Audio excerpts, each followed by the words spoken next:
presidente, inicio esta breve intervención con un agradecimiento muy especial por su presencia, nos honra de manera muy especial, y decirle que en Bucaramanga venimos aportando de manera significativa a su plan de desarrollo y a su plan de gobierno, y decirle con algunos datos que reflejan realmente ese mensaje suyo de cambio climático, de defensa del agua y de la vida, de lo que tiene que ver la apuesta hacia territorios de oportunidad. Brevemente compartirle un dato importante. En el día de ayer el DANE reportó tasa de desempleo y Bucaramanga y su área metropolitana sigue siendo el territorio de más bajo desempleo en Colombia. Eso es un esfuerzo que hemos venido realizando con los empresarios, con los gremios, también decirlo, con los recursos públicos, tanto de la ciudad y de la nación. Ahí hemos venido de alguna manera aportando todos para ese gran resultado. La brecha de género, señor presidente, la tasa de desempleo, la brecha de género en Bucaramanga y su área metropolitana es negativa. Y eso significa que las mujeres hoy están trabajando porcentualmente mucho más que los hombres, y eso de verdad nos llena de orgullo, porque eso tiene un impacto.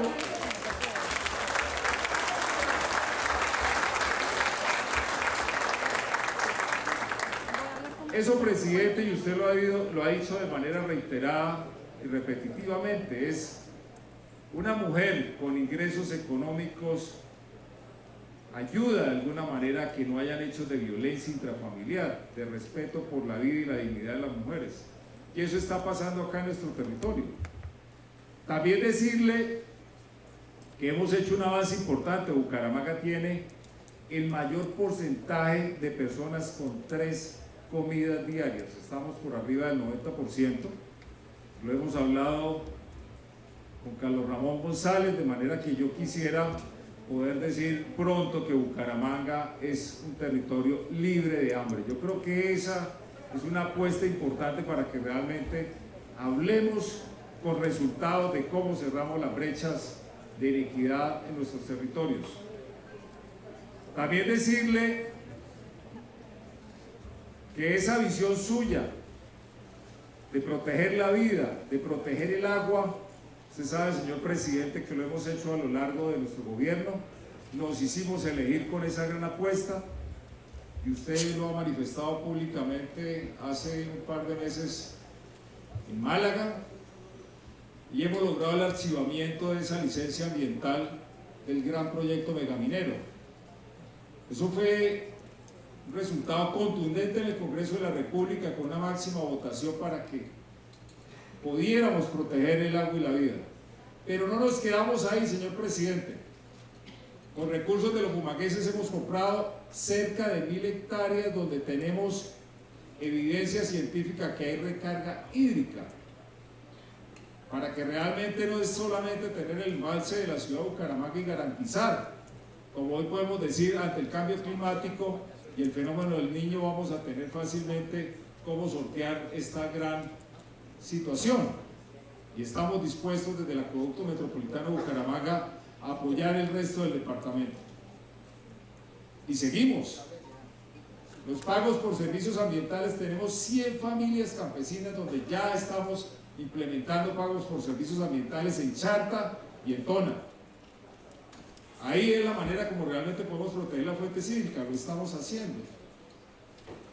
Y usted, señor presidente, en sus diálogos regionales vinculantes nos planteó un reto con el señor director nacional de planeación, con el profesor González, donde presentáramos proyectos regionales concurrentes, y presentamos la planta de tratamiento de aguas residuales del área metropolitana, donde llevamos, señor presidente, toda una historia donde entregamos más del 80% de las aguas servidas al río de Oro, que termina en el río Magdalena.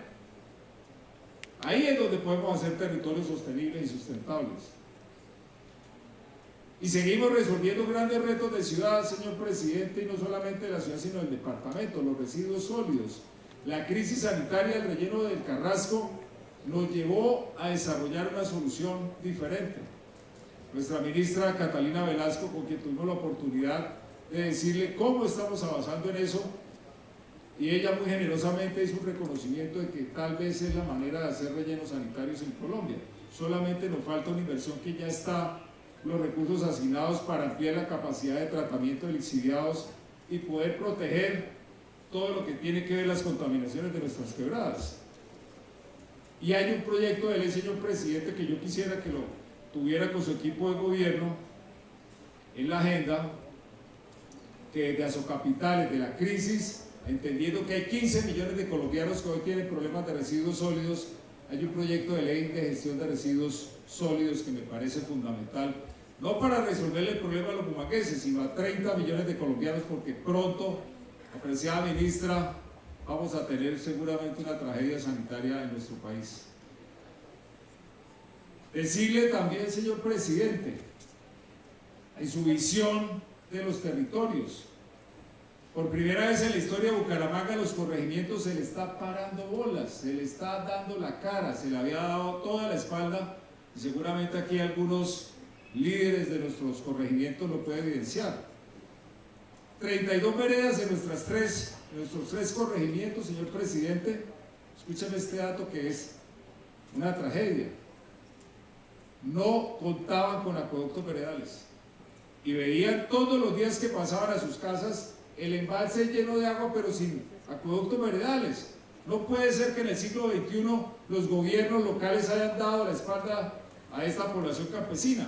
Y puedo decirle que hoy, más de 10.000 millones de nuestro gobierno, tenemos 4 acueductos veredales, 7 diseñados, para que realmente esta población pueda tener dignidad. Le hemos llevado internet a sus colegios, los niños en las escuelas rurales, todos tienen un computador. Esa es la verdadera transformación que usted lo ha planteado y lo he escuchado atentamente en su discurso de posesión, presidente. Hay un reto muy importante que a todos los alcaldes nos duele y nos preocupa, y yo creo que usted lo escucha permanentemente, el tema de la seguridad. Pero quiero contarle que lo hemos abordado de una manera distinta, porque esto no es solamente de policías, de cárceles, de chalecos, como muchos candidatos hoy en campaña lo están planteando. Lo hemos hecho de una manera distinta. Hemos aumentado los recursos para la ocupación del tiempo libre de los jóvenes, en cultura y en deporte, lo estamos haciendo, duplicamos los recursos. Hemos hecho la mayor inversión, señor presidente, querido Carlos Ramón González, usted me escuchó en campaña donde dije mi gran apuesta en la lucha contra la corrupción, la defensa del páramo de Santurbán y una gran apuesta transformadora por la educación. Y le hemos cumplido a los bumangueses. Más de 150.000 millones para los colegios que hacía 40 años no le ponían un peso, señor presidente. Y yo esperaría que pudiéramos seguir avanzando en esa gran agenda para que realmente los niños tengan y los jóvenes colegios dignos. Pasamos de 11 estudiantes por computador en pleno siglo XXI. Hoy podemos decir 2.5 estudiantes están por computador en la ciudad de Bucaramanga. El PAE, señor presidente, hemos avanzado con unos grandes esfuerzos. Creo firmemente que a través de la alimentación podemos garantizar permanencia escolar. Ahí me gustaría que pudiéramos hacer un esfuerzo conjunto hacia adelante, porque también esto no es solamente de pedir y pedir y pedir. Hemos hecho un esfuerzo para fortalecer las finanzas públicas de Bucaramanga. 2020, señor presidente, teníamos 74.000 millones de libre inversión. Este año Bucaramanga va a tener cerca de 240.000 millones porque hemos gestionado la capacidad propia de recursos para poder avanzar y seguir cofinanciando. Y termino esta intervención, señor presidente, con todo respeto y cariño, el tema que ha sido un tema que arrancó mal y termina mal, que no solamente Bucaramanga, sino las principales ciudades de Colombia, los sistemas de transporte público masivo. He tomado la decisión de presentarle al Consejo Municipal la disolución y la liquidación de este sistema. Muchos probablemente me han cuestionado y dicen que eso me va a afectar políticamente y en imagen y favorabilidad. presidente, esto no se trata de tener imagen de favorabilidad, es de tomar las decisiones correctas, y había que hacerlo, había que hacerlo. En lugar de, como se pretendía, cobrarle a los bumangueses 400.000 millones de pesos en unos impuestos para pagar una inversión de privados que no servía ni para una llanta del sistema, tomé la decisión de ponerle la cara a esta realidad y buscar esa solución. Por esto quiero decirle que espero, señor presidente, podamos aunar esfuerzos para que esa visión suya de la transición energética, de mejorar la calidad del aire, podamos por fin hacer tránsito de buses de combustibles fósiles a buses eléctricos o a gas para mejorar las condiciones de vida. A eso sí estamos dispuestos a ponerle recursos los bumangueses y espero que podamos contar con su apoyo para que realmente tengamos un territorio sostenible, con empleo de calidad, que viva en paz y que podamos seguir nuestro desarrollo a partir de algo fundamental como es el agua y la vida. Bienvenido, señor presidente, muchas gracias.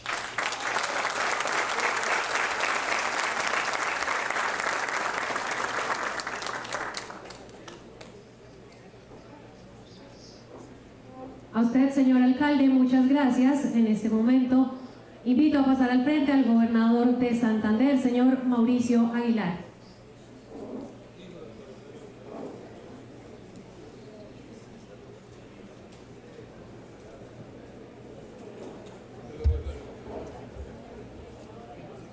Buenas tardes, señor presidente. Reciba mi cordial y respetuoso saludo a este importante diálogo económico y empresarial por nuestro departamento de Santander. Saludo al director del Departamento Administrativo de la República y secretario general, doctor Carlos Ramón González, nuestro embajador en el Gobierno Nacional, al igual que un saludo especial a la doctora Sandra Ortiz, consejera presidencial para las regiones, que ayer sin duda fue una reunión fructífera para los gobernadores del Oriente en Palacio de Nariño. Al señor director general del SENA, doctor Jorge Londoño, un saludo especial. A la señora directora nacional de Empleo y Trabajo, doctora Luzdana Leal.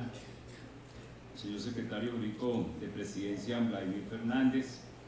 Señor alcalde Juan Carlos Cárdenas, a la señora ministra de Trabajo, Lorena Ramírez. Bienvenidos, señores ministros, ministras, demás altos funcionarios del Gobierno Nacional, bienvenidos al departamento, honorables congresistas, senadores, senadoras, representantes a la Cámara, señores alcaldes, alcaldesas, demás autoridades que hoy nos acompañan, desde luego a todos los representantes de los diferentes sectores económicos de nuestro departamento, del área metropolitana, a los funcionarios del SENA, mi respetuoso saludo, a los profesores que también hoy nos acompañan. Presidente, yo creo que en este cuatrenio el gran reto y el gran desafío de todos los gobernantes del país, tanto alcaldes, alcaldesas, gobernadores, tuvimos que afrontar dos retos, dos desafíos. El primero de ellos, salvar la vida y la salud de nuestros compatriotas, de los ciudadanos, de los santanderianos. Eso jamás se podrá olvidar ni borrar en la mente de los colombianos de la historia de nuestro país y de nuestro departamento de Santander. Asumimos con entereza y con responsabilidad de poder llevar no solo esa voz de aliento, esa voz de esperanza, que lo más importante que teníamos en nuestro mandato era salvar la vida de los santanderianos. Y llegamos a cada rincón de nuestro departamento a llevar esa voz de esperanza a alcaldes, alcaldesas, a nuestros profesionales de la salud, que sin duda recibieron todas las herramientas, elementos de protección, equipos biomédicos, ayudas humanitarias a la población y también, sin duda, en esa pandemia rescatar a esos héroes silenciosos que fueron nuestras familias campesinas, nuestras familias productoras, porque jamás dejaron de cosechar y jamás dejaron de producir para garantizarnos el alimento. Pero el segundo desafío era salvar la salud y la vida de las empresas en nuestro departamento.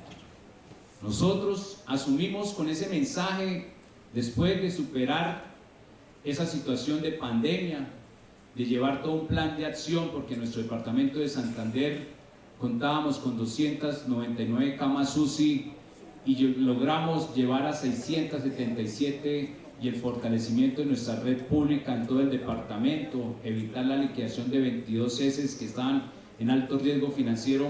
Nos propusimos que teníamos que generar una reactivación económica en nuestro departamento, de poder llevarle a esos más de 7.500 empresarios, microempresarios, unidades productivas, de colocarles casi 80.000 millones de pesos en créditos blandos con Bancoldes, precisamente para salvar no solo la vida de las empresas, sino salvar lo que también es el sustento de muchas familias santanderianas, que era el empleo. Y logramos salvar más de 30.000 empleos en todo el departamento y en el área metropolitana. Ese era el mensaje que teníamos que generarle en su momento. Llegó la reactivación. Fuimos el primer departamento en tener conexión aérea, que conjuntamente con el señor alcalde restablecimos esa ruta aérea con el departamento hermano del norte de Santander, con Cúcuta, para poder también decirle a los demás mandatarios que teníamos que abrir nuestros territorios, porque no podíamos seguir soportando una dificultad de muchas situaciones que se estaban viviendo en nuestro departamento. Hoy, señor presidente, en este importante diálogo económico y empresarial, lo más importante que queremos hoy decirle es que tenemos que seguir trabajando y articulando las estrategias que nos permitan internacionalizar a nuestro departamento de Santander.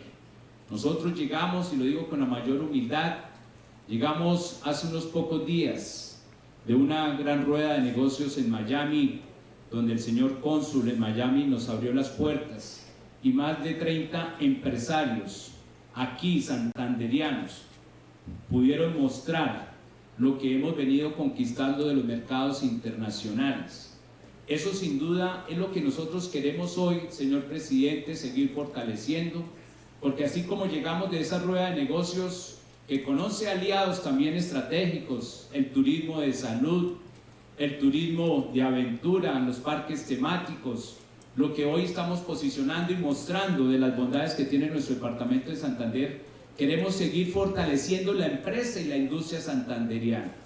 Y a esa transición energética que usted ha querido dar en nuestro país, nosotros queremos también dar ese paso a mucha empresa y a mucha industria. La agroindustria es un ejemplo hoy en nuestro departamento de Santander. La metalmecánica, Industrias 4.0, en fin, son varias empresas y varios sectores que le están aportando a la economía.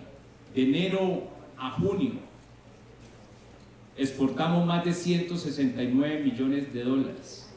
Y ayer, como yo se lo decía, aquí hay una capacidad, tenemos talento, tenemos educación, tenemos innovación, pero necesitamos seguir conquistando mayores mercados en el mundo. Nosotros hemos llevado varios empresarios a Houston, a México, a Venezuela, y sin duda queremos seguir exportando a otros departamentos, como a otros países como Estados Unidos, como nuestro principal socio comercial, a Rusia, Ecuador, Perú, Chile y México. Pero presidente, usted hace un año más o menos nos dio un mensaje de esperanza para los colombianos y para los empresarios santanderianos y del Gran Santander, la apertura con el país hermano de Venezuela. Señor presidente, ayer yo se lo reiteraba, pero quiero hacerlo aquí ante los demás empresarios y todos los sectores. Necesitamos recuperar esa confianza. Hay muchos empresarios a los que se les adeuda unos recursos importantes, productos de sus exportaciones. Necesitamos restablecer ese diálogo en el buen sentido para que también nuestros empresarios puedan recuperar la confianza y sigamos logrando generar esas exportaciones, que era nuestro principal aliado, como era Venezuela. Por eso, presidente, aquí estamos trabajando, aportándole Somos un departamento que le apuesta a la educación, estamos trabajando en la regionalización, estamos trabajando y fortaleciendo la salud en todo el departamento. Vamos a construir la sede de la UIS en San Gil, vamos a fortalecer y a construir el nuevo campus de la UIS en Málaga, estamos fortaleciendo las sedes de las unidades tecnológicas y también necesitamos que cada día se fortalezca nuestro nivel educativo de media y básica. Somos el segundo departamento en básica del país, el primero en las pruebas saber, pero yo se lo expresaba ayer, señor presidente, tenemos una gran preocupación porque a pesar de que somos el quinto departamento en formación para el trabajo, somos el segundo departamento en posgrados, tenemos una gran preocupación de que de cada 10.000 estudiantes, yo se lo decía, bachilleres, de los 82 municipios no certificados, tan solo el 14% ingresa a una universidad pública. Y desafortunadamente hay una gran preocupación, la deserción escolar. Este año y en todos los territorios, desafortunadamente, y para el caso de Santander, llevamos más de 6.500 niños, niñas y jóvenes que han desertado. Y nosotros lo que queremos, porque los santanderianos somos trabajadores, hay un gran talento, necesitamos fortalecer esa regionalización en la educación para que podamos lograr que muchos de estos niños, de muchos de estos jóvenes también realmente puedan continuar con sus sueños, su esperanza, y muchos padres de familia que hoy están aquí también puedan verlos crecer realizados. Presidente, yo le expresé ayer ya lo del tema de seguridad, no quiero ser ya extenso en este tema. Generamos algunas preocupaciones sobre ese corredor del Magdalena Medio, usted nos dio también, y sé que lo hará también dentro de lo que es el contexto y el marco en esta materia de las estrategias que el gobierno nacional y que en conjunto debemos implementar. Pero lo que más queremos es que hoy el sector productivo, el sector económico, la empresa, el empresario que hoy está aquí, siempre, como lo he expresado, a un empresario lo saludo con la mayor admiración y el mayor respeto, porque no es solo el generador de empleo, es el generador de vida. Así como usted promueve este país, potencia de la vida, pues queremos que cada día se pueda seguir generando empleo y oportunidades. Nosotros estamos entregando ya en ejecución y avanzando la Facultad de Salud más moderna de Latinoamérica, ministro Jaramillo.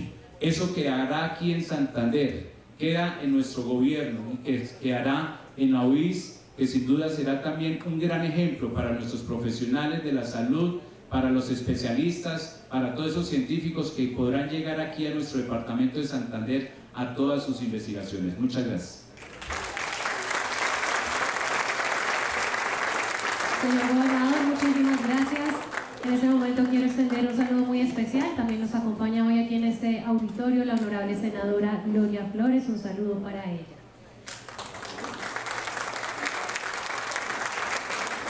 A continuación intervendrán los 8 voceros de cada mesa de trabajo que fueron escogidos previamente y de manera democrática por cada uno de los representantes gremiales y empresariales del departamento.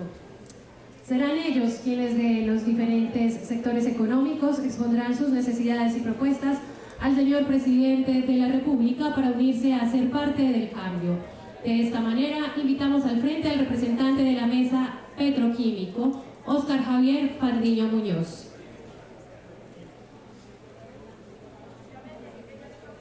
Señor Óscar Javier Pardiño Muñoz, por favor nos acompaña. Recordamos, por supuesto, a los voceros que tienen 3 minutos para sus intervenciones. El contador lo encontrarán en la pantalla a mano derecha. Muchas gracias.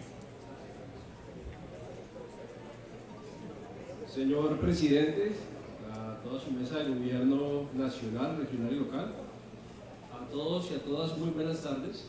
Tengo hoy el gusto de representar o de ejercer como vocero de la mesa de petroquímica, que también denominamos energía.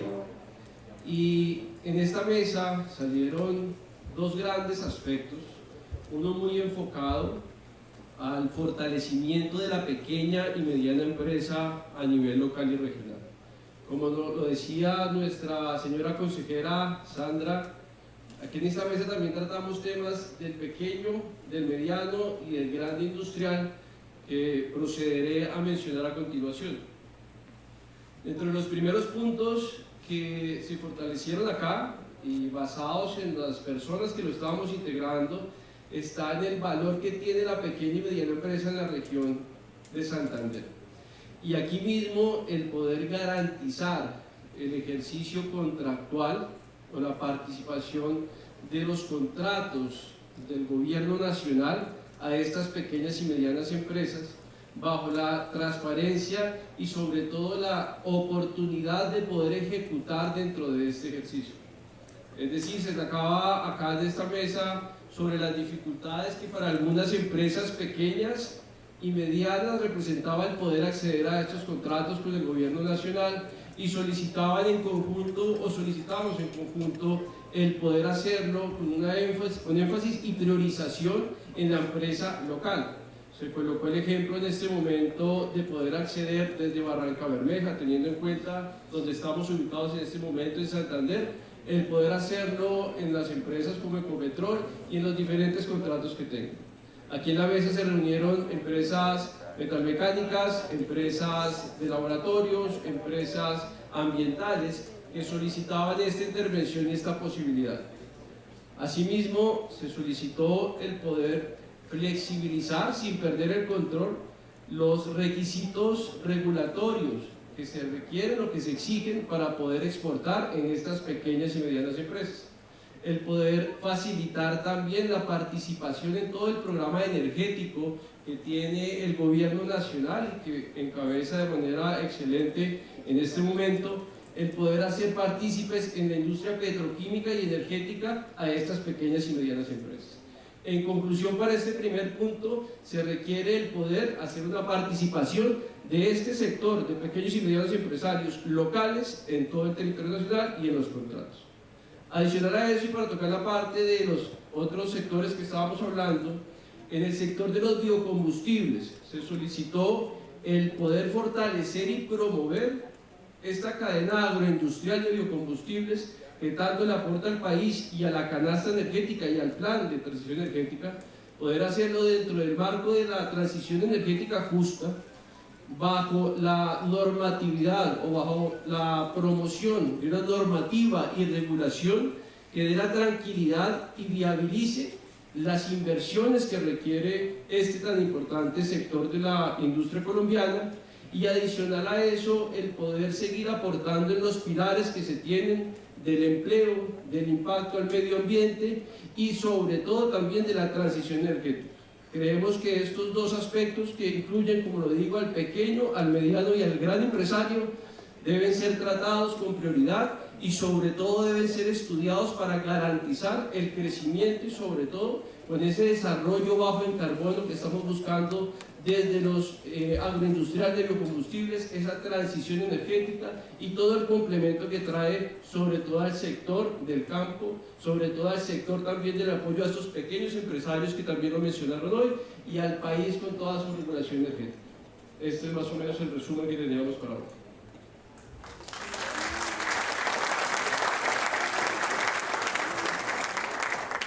Mil gracias a Oscar Javier Fandiño. En este momento vamos a escuchar al líder de la mesa de transporte, Jorge Enrique Lancheros. Buenas tardes a todos y todas, señor presidente. Qué gusto volverlo a ver desde que Chiquinquirá lo acogió allá en su tierra. Soy un chiquinquireño que viene a estar con ustedes. Yo fui el que denunció el robo de la red férrea, señor presidente, en el año 96. Yo le comenté eso en Chiquinquirá. Y estamos luchando también por la laguna de Fúquene, que le da vida a Santander, porque allá nace el río Suárez. Y le da la vida a Chiquinquirá, al país, porque necesitamos que el agua, luchando por el agua. Hemos instalado acciones de cumplimiento contra la CAR, una entidad corrupta por excelencia, que nos ha hecho un daño grandísimo para la vida de todos. Señor presidente, el Ministerio de Transporte y la Superintendencia queremos que nos ayude al transporte, que sean nuestros asesores, porque la superintendencia nos está golpeando mucho a nuestros trabajadores. La superintendencia lo que hace es, a toda hora, bloqueando los transportadores haciéndole investigaciones y con sanciones. Necesitamos que al transporte nos asesoren, nos enseñen a hacer transporte. En Colombia se requiere eso. Señor ministro, muchas gracias por atenderme en este momento. Y se requiere en Bucaramanga para el transporte masivo. Es una reingeniería del transporte. Que los transportadores que hoy están en Santander, en Bucaramanga, sean los operadores de ese sistema de transporte. Porque se lo entregaron a los particulares que no sabían de transporte. Y los que sabemos de transporte no estamos ligados al manejo económico del transporte, señor presidente. En la parte de infraestructura, señor presidente, nosotros tenemos una opción muy grande del país. La doble calzada de Bogotá, Chiquinquirá, Barbosa, Bucaramanga, Cúcuta, porque es la que nos da más salida al país, al occidente de Boyacá, y nos lleva hacia el norte, hacia la salida a Venezuela. Si no tenemos esa doble calzada del país, le vamos a dar desarrollo al país y vamos a sacar a los santanderianos y a los boyacenses para que lleguemos al país y que tengamos todo el sector de transporte aquí en nuestras manos. Un chiquinquireño hablando de Santander, presidente. Y eso me gusta porque yo quiero mucho a Santander. Adelantar vías importantes. Los Curos Málaga. La transversal del Carare, que hablábamos del tren, cuando hablábamos de Chiquinquirá, Bogotá, Chiquinquirá, el tren del Carare, que la Virgen de Chiquinquirá era la más privilegiada y que todo el mundo del país llegaba a Chiquinquirá a través del tren, señor presidente. ¡Que vuelva el tren! Por eso que vuelva el tren a Colombia. Y desde el año 96, señor presidente, denuncié ese hecho y me querían asesinar en el año 96 por denunciar al corrupto de Ferrovías que vendió la red férrea por 66 millones de pesos y por 15 millones las bodegas de Chiquinquirá. Un robo. En esa época, señores, valían las rieles 3.600 millones de pesos y las bodegas de Chiquinquirá valían 1.000 millones de pesos. ¡Qué robo tan grande! Asignar recursos para la realización de la vía Bucaramanga-Barbosa, ya lo hablamos. Asignar recursos para la terminación de la vía Yuma en doble calzada. Garantizar la navegabilidad del río Magdalena y la construcción de obras rígidas entre Barranca Bermeja y Los Pinos. Los Pinillos, perdón.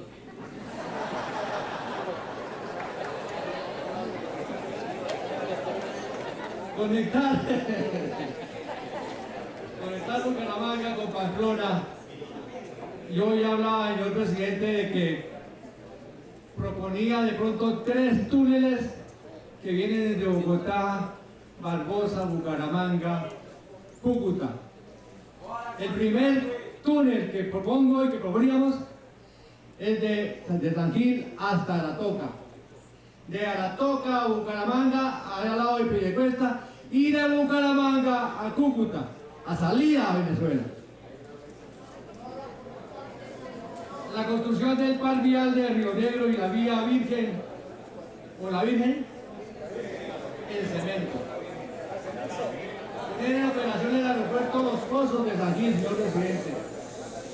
Mejorar el acceso vehicular en el aeropuerto Bucaramanga. Hay una rampa a la intemperie que no cumple con la norma técnica. En los costos de operación de energética, señor presidente, son muy altísimos los costos de operación para el transporte. Queremos ver la posibilidad de que ese llamado, ¿cómo es que lo llaman?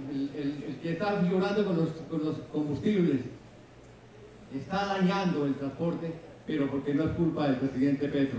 Es culpa de la politiquería y la corrupción que hagan dañado el país. Por eso hoy tenemos al presidente, el mejor presidente del país, para que le ayude al transporte.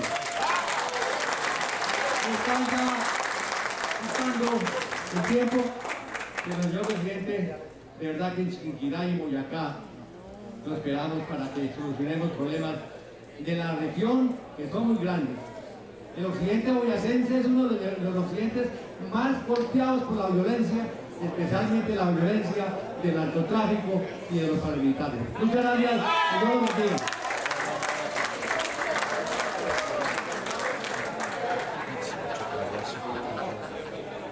Gracias, señor Jorge.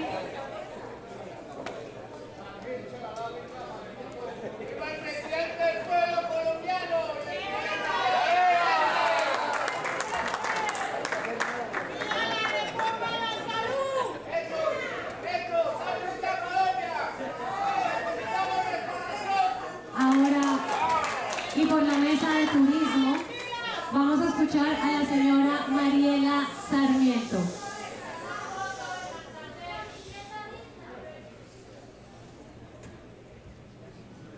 Buenas tardes, un saludo especial al señor presidente Gustavo Petro, la mesa principal y el público en general.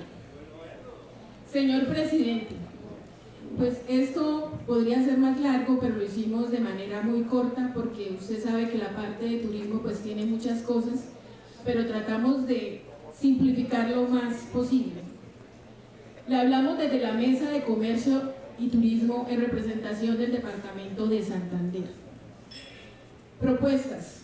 Primero, generar más ofertas de programas que permitan la implementación de alivios económicos disminuyendo cargas tributarias que integren financiación para las necesidades de los diferentes sectores productivos y turísticos, incentivando la formalidad en el sector.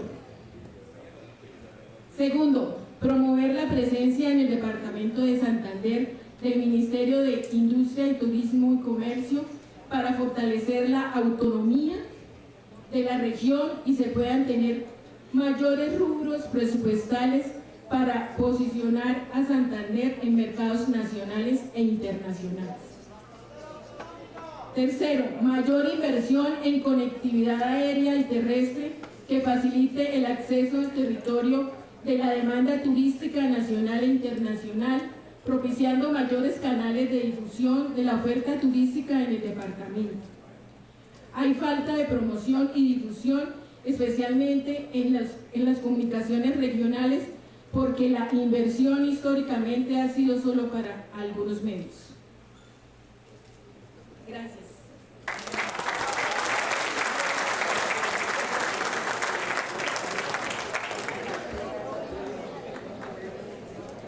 A la señora Mariela, muchísimas gracias. Damos paso a la líder de la mesa del sector solidario, señora Clementina Ramírez.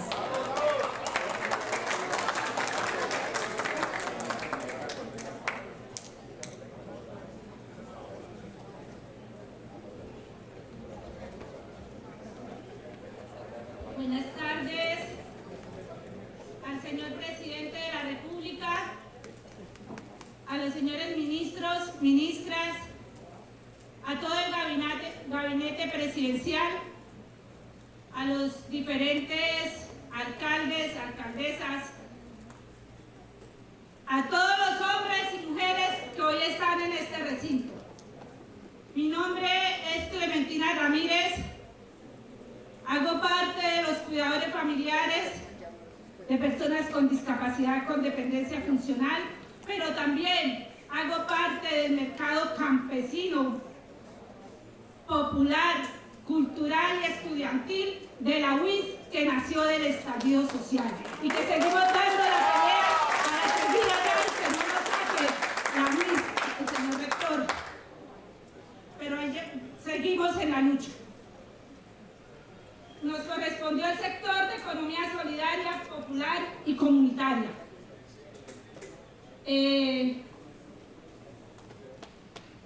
Aquí proponemos que la financiación y tenencia de la tierra con disposición del recurso hídrico, porque el que labra la tierra tiene derecho a ser el dueño de ella. Formación, capacitación y educación desde las escuelas, colegios y universidades en economía solidaria, popular y comunitaria. Creación de centros de acopio y comercialización. Pasar de la producción primaria a la industrialización comercialización en la economía solidaria, popular y comunitaria, amortización de costos de producción y accesibilidad vial y vía férrea. Entonces nos encontramos con el acceso a créditos blandos sin tanto requisito para la economía popular y solidaria, ya que nosotros que vivimos del día a día, nadie nos presta, no tenemos, lo primero que nos piden son fiadores y todos andan igual que uno, entonces nadie nos presta,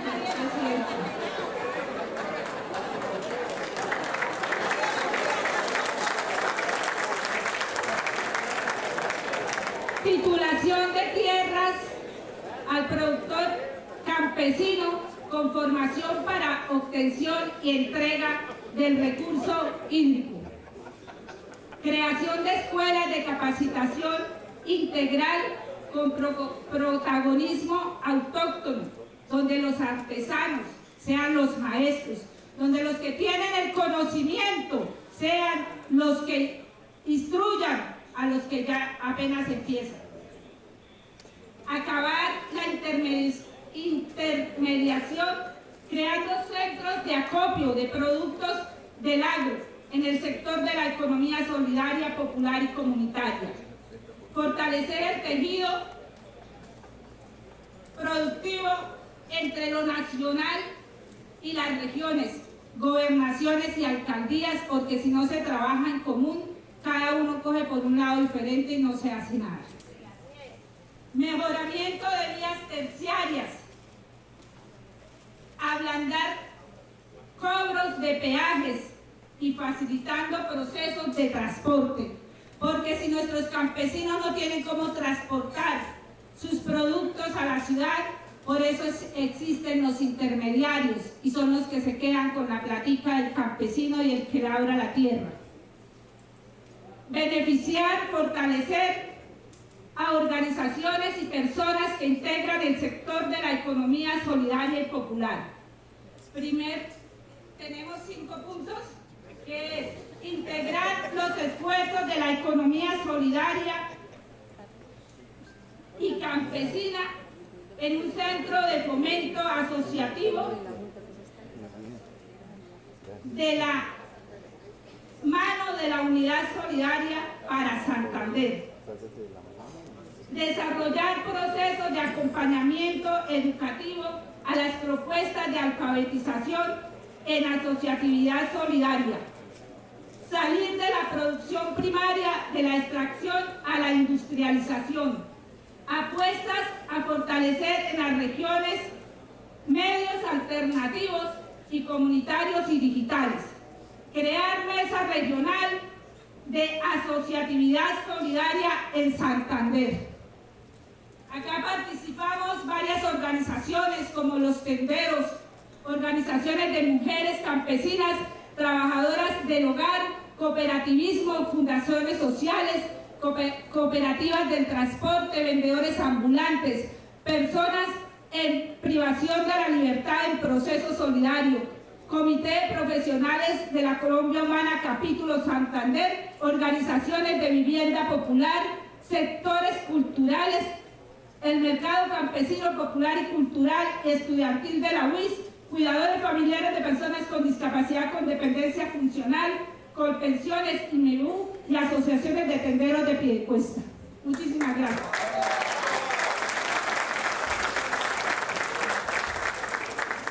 La señora Clementina, muchísimas gracias. Continuamos con el representante de la Mesa de Ambiente, señor Javier Orlando Ardila Peña.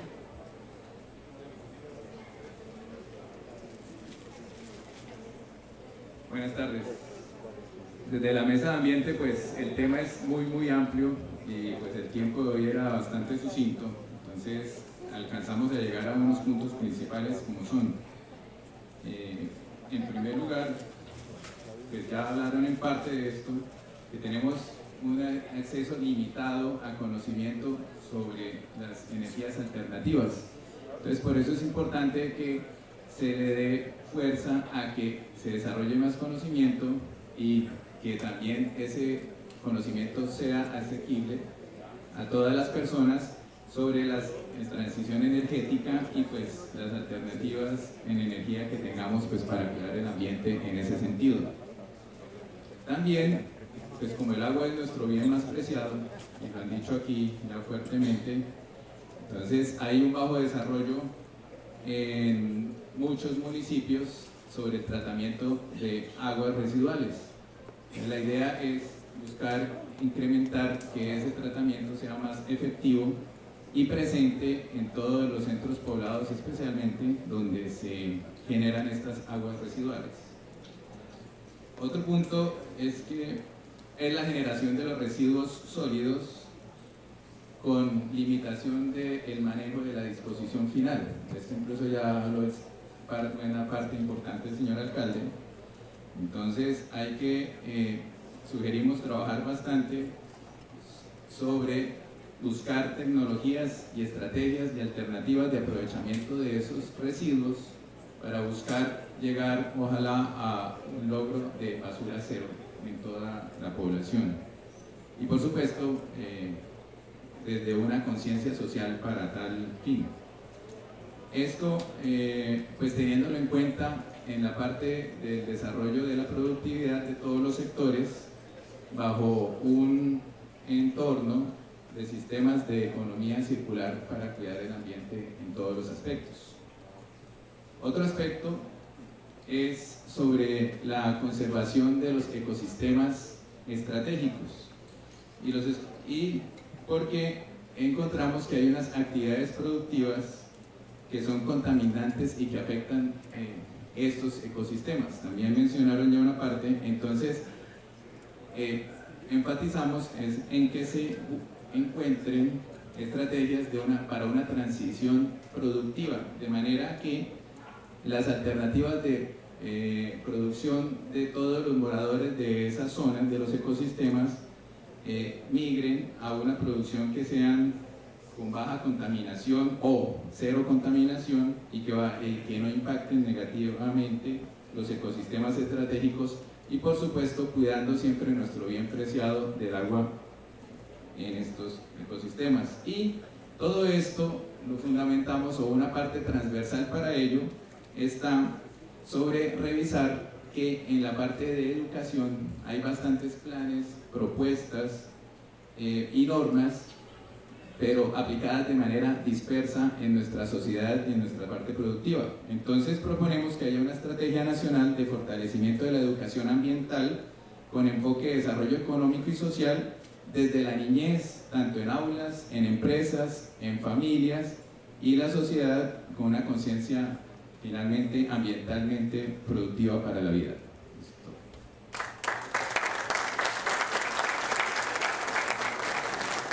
Gracias al señor Javier. Continuamos de esta manera con la mesa de construcción y para eso invitamos al señor Hernando Báez.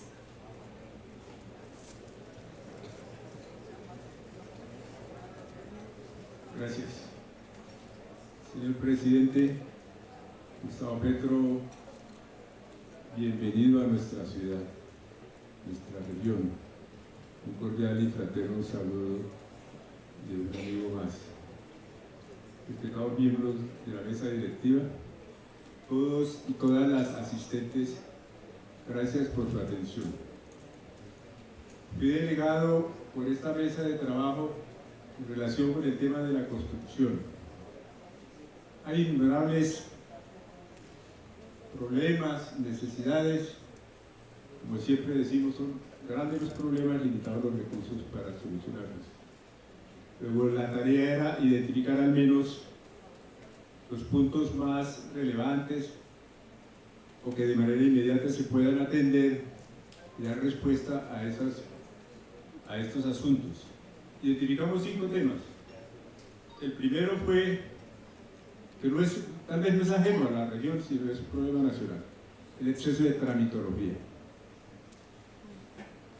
Hay un gran número de trámites que obviamente van sumando tiempo y el tiempo es valioso y eso se refleja finalmente en costos y precios de productos finales, especialmente en los servicios públicos, las oficinas de registro de instrumentos públicos, el problema de los licenciamientos, una falta de estabilidad jurídica, hay una variación permanente de norma, se tramita una licencia y en el transcurso del tiempo de la educación, cuando ya se va a implementar el proyecto, aparece otra normatividad que altera lo inicial y eso redunda en ampliar los términos de ejecución de los proyectos.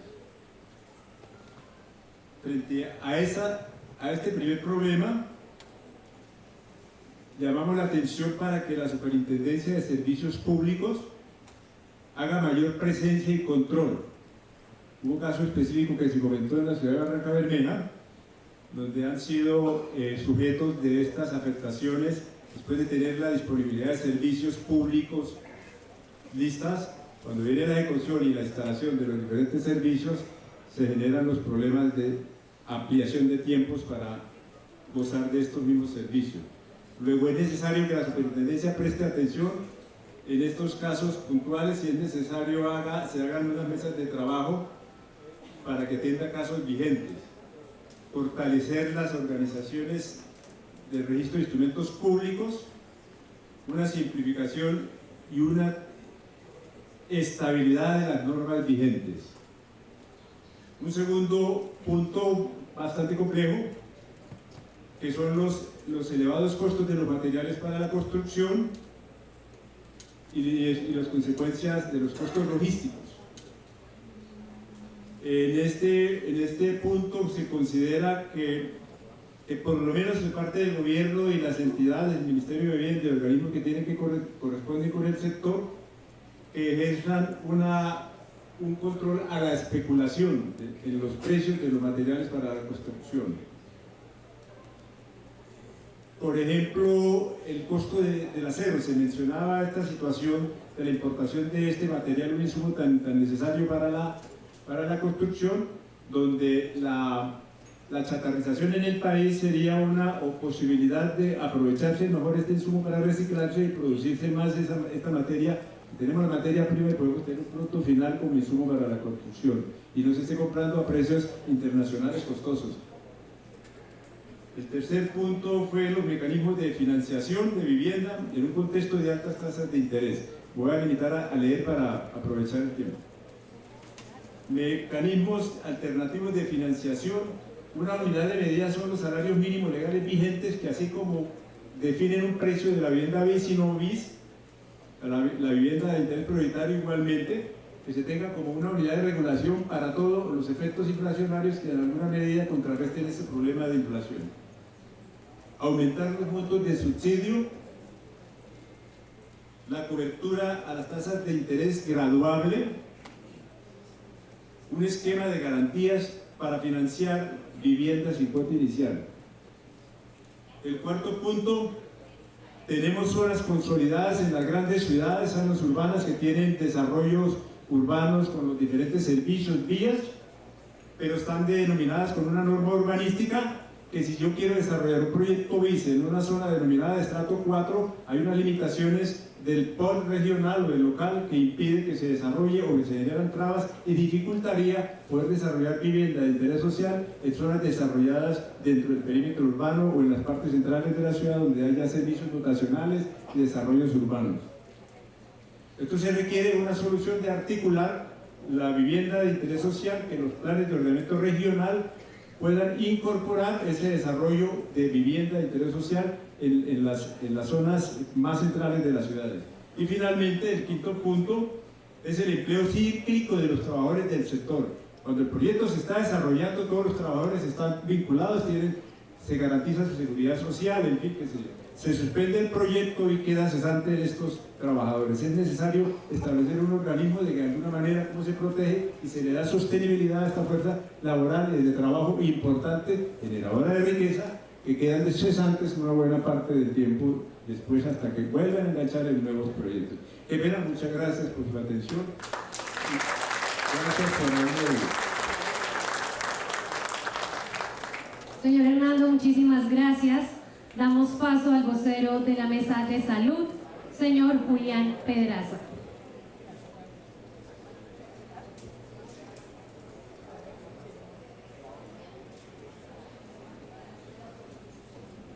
Presidente, muy buenas tardes, bienvenido a su tierra Santander. Yo creo que nuestro embajador Carlos Ramón lo ha hecho sentir un santanderiano más en esta tierra, presidente. Pues es una de las mesas, yo creo, presidente, que en este momento presenta una problemática bastante álgida, y Santander no es la excepción. Se requiere, presidente, seguir en esa organización de los servicios de salud, en lograr esa adecuada descentralización de los servicios. Y esta descentralización, como usted lo dice, presidente, se logra a través de esa inversión que usted ya ha hecho.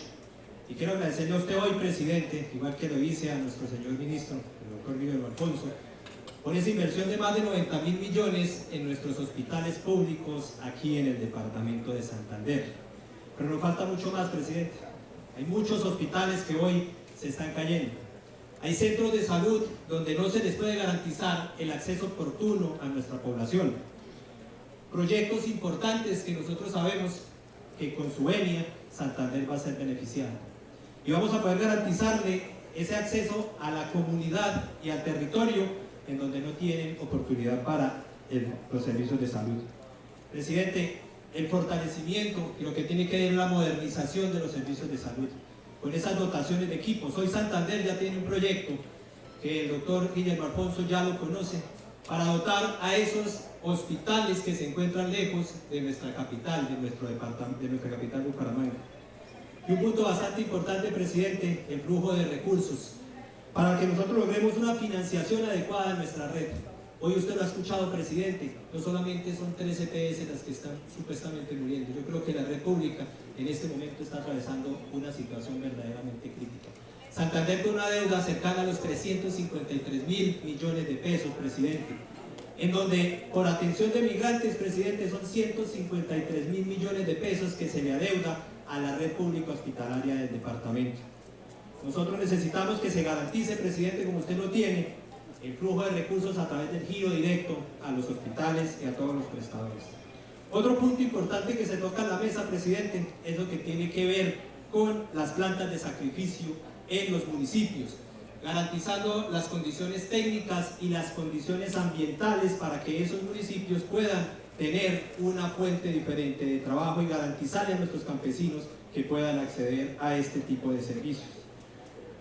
Un punto importante que me obligaron, presidente, no obligado, sino que me pidieron por favor que le tocara y que tiene que ver con el resorte nacional y tiene que ser dirimir esa situación que tiene hoy el sanatorio de contratación, que necesitan tener una cabeza ya en propiedad para que pueda sacar adelante los proyectos que este municipio requiere, presidente. La ley de mascotas, presidente, para garantizar la tenencia que nosotros tenemos y que los animalitos tienen para garantizarles también a ellos los derechos. Un plan de acción, presidente, donde se dignifique al adulto mayor, donde se le reconozca también a los cuidadores, y donde le demos y le devolvamos todo lo que esta población ha hecho por nuestro país y por nuestro departamento. La industria del cannabis medicinal, presidente, para que sea una alternativa también en este momento en lo que es la industria farmacéutica, dándole el fortalecimiento al INVIMA. Y desde luego, presidente, invitarlo para que esta no sea la primera, pero no la última que usted visita Santander. Y que usted venga y se sienta santanderiano, presidente, y que el gobierno de Gustavo Petro pernocte en el departamento y haga presencia, como lo viene haciendo en el país, en nuestro querido departamento. Muchas gracias, presidente.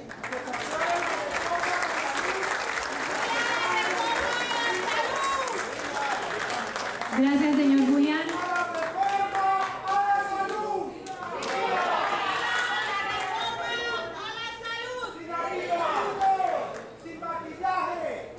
Terminamos la intervención de nuestros voceros con la mesa sector rural y para eso llamamos al señor William Ramírez Carreño.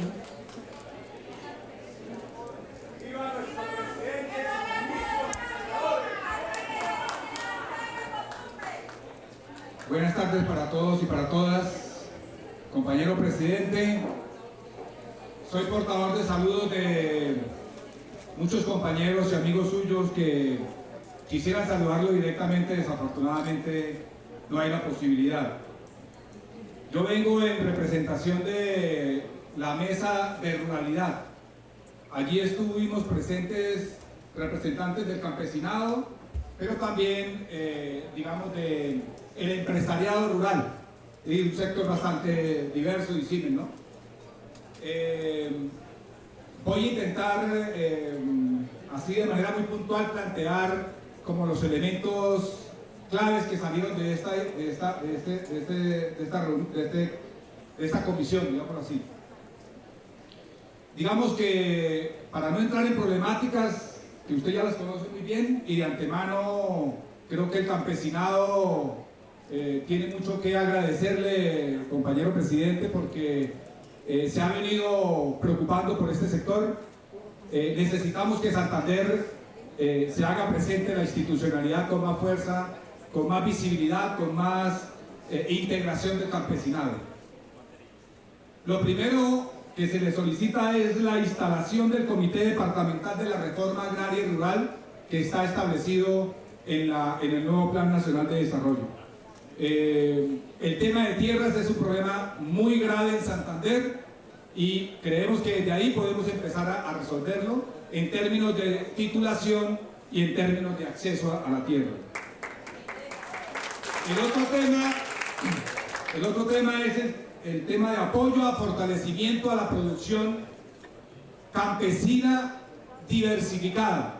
El campesino ha sido víctima por muchos años de la Revolución Verde y hoy simplemente tiene micromonocultivos, supuestamente es que para el mercado, para competir en el mercado. Eso es una falacia. Hay que hacer que el campesino, primero que todo, garantice su soberanía alimentaria. En ese mismo orden, es necesario apoyar mecanismos de comercio, de comercialización propia del campesinado. Compañero Gustavo, usted sabe el problema que tenemos con las grandes centrales de abastos. Las centrales de abasto, el 48% es pública, el departamento, en los municipios, allá no pueden, allá solamente entran los campesinos a que sean explotados. Hay unos comerciantes que explotan al campesinado. Es necesario construir un mecanismo propio de comercialización del campesinado. Para eso el tema de los mercados campesinos es clave. Aquí nosotros hemos venido construyendo con las organizaciones campesinas lo que llamamos nosotros la red de agroabastecimiento campesino. Lo conoce la FAO, lo conoce la ADR, lo conoce la Unidad Solidaria. Y les parece interesante. Es decir, es lograr llevar la producción campesina, juntar la producción campesina y llevarla directamente, sin intermediarios, al consumidor. En este caso, las compras públicas locales, que hay que hacer que eso se haga realidad. Aquí en Santander, el alimento de los niños es una mercancía. Hay políticos que se volvieron multimillonarios con el alimento de los niños. Eso hay que acabarlo, presidente, por favor. Eso hay que acabarlo. Necesitamos que lo que usted ha dicho, las asociaciones de padres administren directamente los programas alimentarios de los niños. No podemos seguir dándole carne de burro carne de caballo a los niños, por favor. Esa red que nosotros hemos venido configurando tiene que ver con agroindustria campesina también, presidente. Aquello que no se puede comercializar, está bien que haya una agroindustria rural campesina. El tema de la extensión rural, me queda un poquito de tiempo, me están presionando. Hay que transformar la extensión rural campesina. Es decir, eso igual ha sido simplemente para que los políticos se apropien de un dinero, hagan firmar a los campesinos y no le prestan ningún servicio al campesino. Aquí en Santander solamente es para unas cadenas productivas. Al campesino que produce la comida no le llega. Por favor. Y así en el gobierno nacional igual siguen haciendo lobby para quedarse con esos recursos de la extensión campesina. El tema de bienes públicos rurales, compañero presidente, el tema de vías campesinas ya lo han dicho, el tema de la conectividad digital es importante, necesitamos su apoyo, el tema de las comunidades energéticas, el tema de la vivienda campesina, rural y con servicios públicos. Un tema que le agradecería que tomáramos notas de eso, el tema de los jóvenes, la niñez y el tema de los adultos campesinos. Necesitamos que hayan recursos para los jóvenes campesinos para que hagan sus proyectos allá en el campo. Necesitamos que la educación llegue al campo. Necesitamos seguridad social para el campesinado, compañero presidente. Necesitamos que se incentive el trabajo del campesino, que se subsidie a los empresarios, a los campesinos, para que se pague la mano de obra campesina, porque pues realmente lo que se le paga al campesino no es nada. Lamentablemente la minería acabó con la mano de obra campesina. Lo otro, compañero, es el tema de la educación rural apropiada. Yo no sé cómo hacemos para que la educación rural no siga siendo, llevar la educación de la ciudad al campo. Hay colegios rurales que no tienen siquiera cómo impartir educación, digamos, agropecuaria. El tema del fomento al desarrollo y aplicación de tecnologías propias para el campesinado, es decir, usando tecnologías renovables.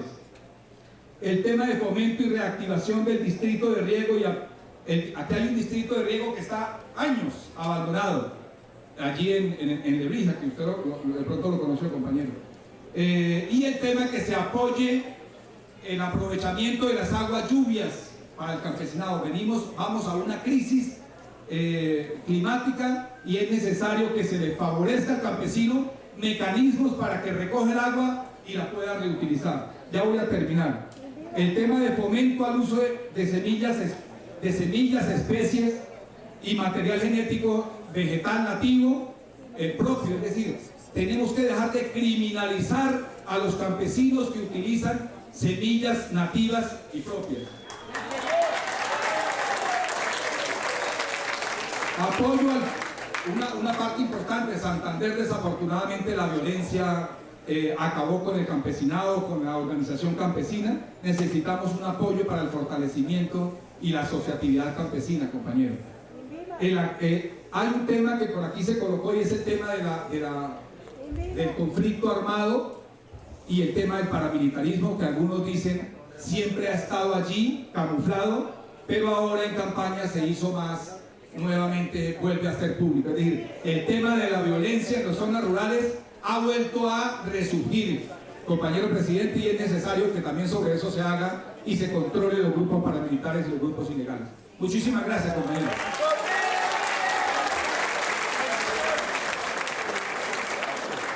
A usted, señor William, muchísimas gracias.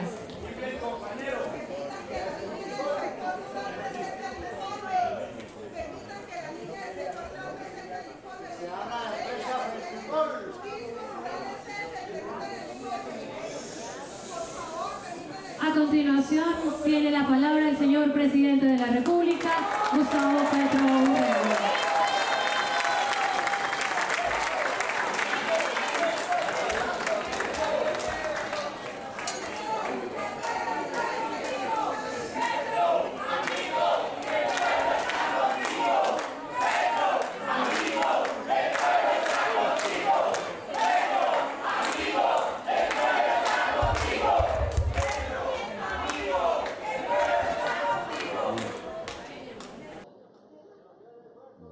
Cuéntame.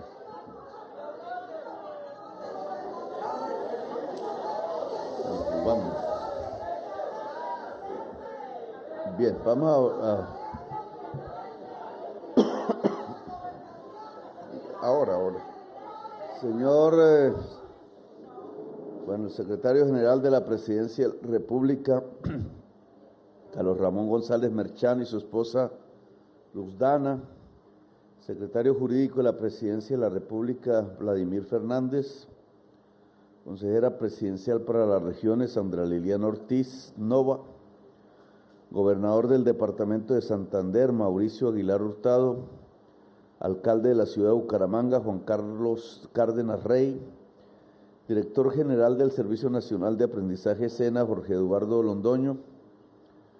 Representantes del sector económico y empresarial presentes en el día de hoy, ministras, ministros, funcionarios del Gobierno Nacional, congresistas de la República aquí presentes, medios de comunicación, y en general a toda la comunidad que nos acompaña. El largo listado que he escuchado, más o menos recogiendo necesidades que obviamente son amplias, profundas, extensas, de muy difícil satisfacción de manera total. Hay que priorizar unos temas que se conviertan en neurálgicos y permitan poner el desarrollo de Santander, la existencia de Santander, en otros rieles, si es que hay que cambiar de rieles. Indudablemente hay unos temas que tienen que ser abordados como una discusión pública. Buena parte de Santander, en la parte del Magdalena Medio, ha vivido del petróleo. Allí fue que empezó y se fundó la empresa Ecopetrol, los primeros campos de petróleo de Colombia, la concesión Barco, etcétera. Pero hoy el mundo anuncia la muerte lenta del petróleo y quizás no tan lenta como van las cosas. Mundo que el señor secretario general de Naciones Unidas describió muy bien, como que ya es un mundo en ebullición, pero no ebullición por los alzamientos populares y las revoluciones, sino ebullición porque se está calentando de tal manera que ya literalmente se queman regiones enteras, islas, millones de hectáreas, como en el caso de Canadá, y con toda certeza problemas que han venido aquejando al territorio colombiano cada vez de manera más profunda y cada vez para nosotros de manera más costosa.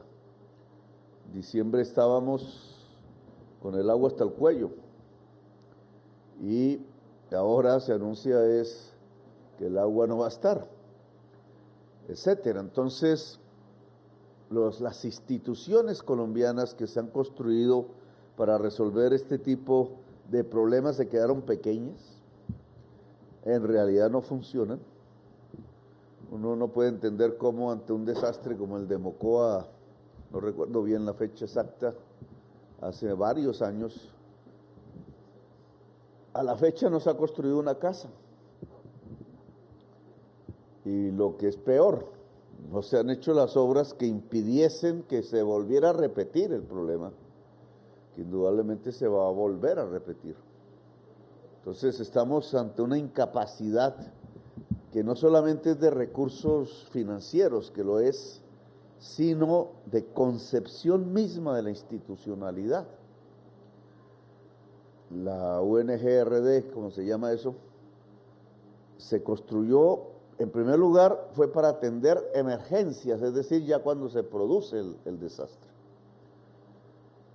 y no para gestionar el riesgo, que significa es prevenir que no ocurra el desastre, no porque no vaya a haber lluvia, sino porque la población que está en algún territorio en circunstancia de peligro, de riesgo, pues se pueda reubicar hacia zonas con menor riesgo. Eso es una tarea que incluso los POTs están obligados a tener en cuenta, pero que en realidad ni siquiera los POTs se firman en los municipios, mucho menos estos temas que tienen que ver con los mapas de riesgo, la prevención y por tanto evitar que aparezcan muertos cuando es evitable en muchas regiones del país. Bueno, pero este tema entonces en Santander, ¿cómo priorizar una serie de objetivos de gobierno en el corto plazo y sacarlos adelante? Aquí han hablado del tren, el ministro de Transporte que está aquí presente. Ustedes muy cómodos allá sin micrófono y tienen que contestar. No sé si hay un micrófono por allá de esos móviles. El ministro de Transporte me ha comentado de la apertura de una licitación para construir y para operar el tramo La Dorada-Chiriguaná, que pasaría por todo el Magdalena Medio santanderiano de este lado del río. Un ferrocarril que cambiaría un poco la dinámica del Magdalena Medio. Y me gustaría un poco que nos comentara cómo va ese proceso de concesión. Yo le he dicho, no me gusta que llegue solo hasta Chiriguaná, a mí me gustaría de Chiriguaná a Santa Marta y completar todo el tramo por el lado norte, y hemos dicho por el lado sur llegar hasta Buenaventura, porque sería el primer tramo, óigame bien, el primer tramo que hace bypass al Canal de Panamá. Si ustedes han visto las noticias que también tienen que ver con la crisis climática, el agua, que es básico en el canal, ha decrecido tanto por la sequía que los barcos no están entrando de ningún lado, con su carga quedaron estancados. Eso hubiera sido así, el billete. Cuando nosotros propusimos esto en campaña se burlaban, ¿cierto? Pero si hoy tuviéramos ese ferrocarril, el billete que hubiera entrado por la carga tratando de hacer lo que no pueden hacer ya en el Canal de Panamá, pasar de un océano a otro a través del tren, nos hubiera dejado prácticamente recuperar la inversión de esa obra. Nosotros vamos hongo sorongo. Es más, los gobiernos no están interesados en el ferrocarril, entonces lo dejaron morir. Nunca tuvimos una red moderna y ahora prácticamente casi desde cero, no tanto porque tenemos los corredores relativamente, y ese es un activo. Cuando uno mira a Bogotá uno dice, ¿cómo es que están ese trancón tan enorme y los corredores ahí desocupados y botados cuando podrían ponerse al servicio? Entonces, ministro, a ver cómo nos comenta el desarrollo de este tipo de proyectos.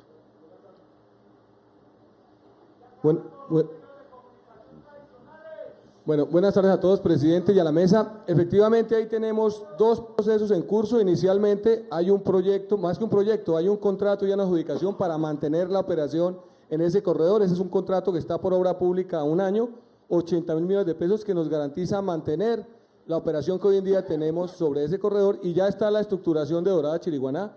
Estamos en una gestión que hay que hacer con Hacienda y DNP para abrir procesos licitatorios. La intención de esto es que el próximo año, segundo semestre, tengamos ya un operador de largo plazo, 10 años, en operación, mantenimiento y suministro de material rodante. Esto encaja con el momento de terminación de la concesión Santa Marta Chiriguaná, que posteriormente otro gobierno deberá transitar a largo plazo. ¿Por qué se separan de esa forma esos dos procesos? Porque indudablemente hoy en día tenemos una operación en el corredor norte que está moviendo alrededor de 30 millones de toneladas, su máximo potencial ha sido 50 millones, y de Chiriguaná a La Dorada necesitamos incrementar lo que denominamos la confiabilidad en el modo. ¿Eso cómo se logra?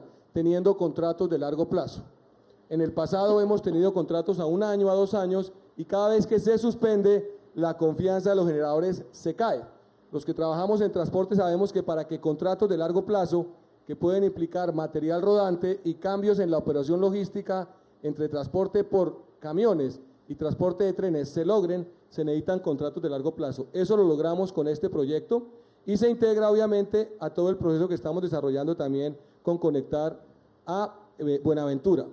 El proyecto que el presidente nos ha planteado de explorar la conexión entre Golfo de Urabá como posible, digamos, punto de conexión, y Cupica o Buenaventura, lo estamos explorando ya en perfil de proyecto. Tenemos ya una estimación de costos y tenemos lista la información para entrar a un roadshow con empresas internacionales que estén interesadas en desarrollarlo. Es una tarea que ya la ANI tiene lista y que puede estar costando entre 38 y 96 billones de pesos. Depende un poco de, obviamente, la longitud en los dos tramos. Billones. Sí, y que adicionalmente tiene un potencial, justamente en lo que el presidente ha señalado, cuando hay una demora que está creciendo en el tiempo en los buques en el paso en el Canal de Panamá.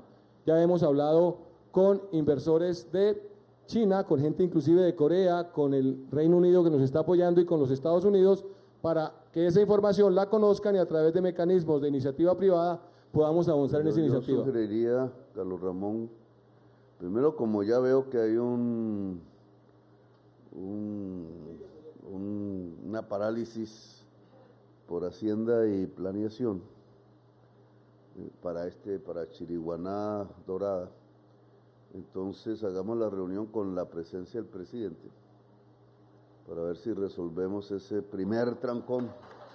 Presidente, gracias. Que pueda permitir la licitación.